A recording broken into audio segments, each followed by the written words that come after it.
La Gentillane de Victorin est unique au marais de l'estuaire d'eau douce à Saumâtre du Saint-Laurent, le long d'une mince bande littorale sur le haut de rivage affecté par les marées. C'est une espèce endémique dont la répartition est limitée entre Deschambault et Saint-François de l'île d'Orléans sur la rive nord et entre la pointe Platon et Saint-Roch-des-Aunais sur la rive sud. Cette espèce est menacée. Des plans de protection ont été élaborés afin de contribuer au maintien de ses habitats et lui conserver une place de choix dans notre biodiversité québécoise. Depuis une vingtaine d'années, des inventaires de spécialistes et de botanistes amateurs ont permis d'identifier les secteurs les plus importants pour l'espèce. Une douzaine d'habitats essentiels ont ainsi été identifiés. Depuis 2013, une des actions menées par la Fondation québécoise pour la protection du patrimoine naturel est le recensement de tous les plants de gentillane dans ces habitats essentiels et leurs abords. Ce projet de 3 ans permettra de cerner les fluctuations de population et de documenter les menaces sur ces habitats.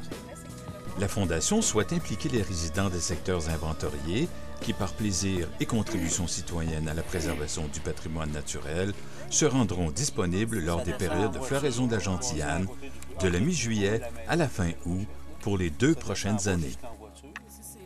Et ça, c'est des habitats reconnus. On en a trouvé beaucoup. On a des recensements que Marcel qu'on fait depuis des années. Et là, on déborde pour trouver d'autres endroits où il y en a, puis travailler avec les communautés et aussi faire ressortir les menaces.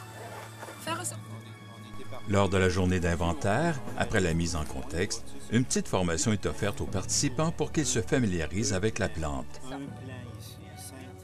Pour participer à cette activité, nul besoin d'être un spécialiste des plantes. La formation initiale suffit pour être en mesure de bien identifier les plantes gentillane. Ah, j'en vois juste ici, là. Ah ouais. Puis là, il faut compter le nombre de plants de ça. Commencer l'inventaire autour du 26 juillet.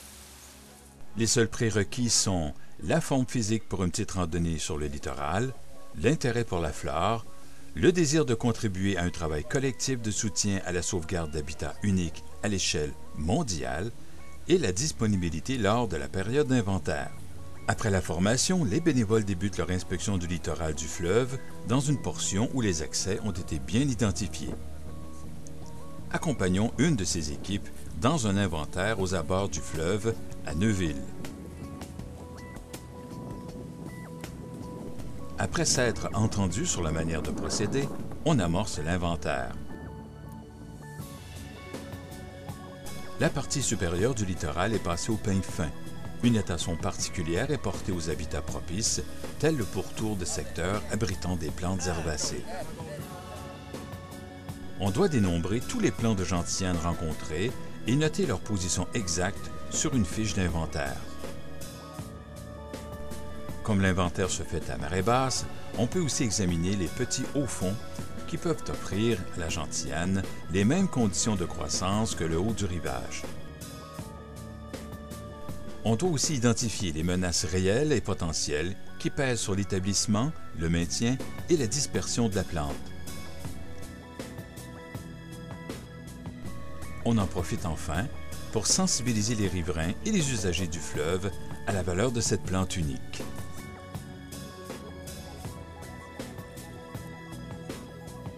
Les données seront colligées et transmises aux autorités gouvernementales. On disposera ainsi d'un portrait actualisé de la distribution de la gentillane de Victorin, une richesse naturelle collective et une responsabilité partagée de protection. Merci aux bénévoles et longue vie à la gentillane de Victorin.